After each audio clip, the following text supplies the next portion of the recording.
First May আজ ছিল আমার এই বান্ধবীর বার্থডে। বান্ধবী হচ্ছে আমার হাউজিংয়ের মধ্যেই। কোচবিহারের আসার পর সব থেকে আগে পরিচয় এই বান্ধবীর সাথে হয়েছিল। তাই সুন্দর করে দেখো কি সুন্দর ডেকোরেট করে দিয়েছে, আর হচ্ছে কেক, তার সাথে চকলেটস, আর এখানে হাতে করা ওর ছেলেদের সুন্দর সুন্দর গিফটস। তো শুরু হয়ে গেল আমাদের বার্থডে সেলিব্রেশন। আর এখানে বার্থডে গার্ল নিজে থেকে ছবি তুলতে ব্যস্ত। জোর দেখি কেমন কেমন জোর।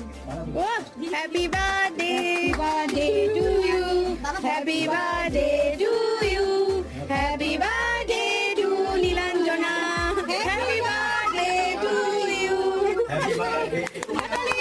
তো কেক কাটা শেষ। এরপর দাদা মানে নীলাঞ্জনের হাজবেন্ড ওকে এক সুন্দর ফুলের তোড়া গিফট করে।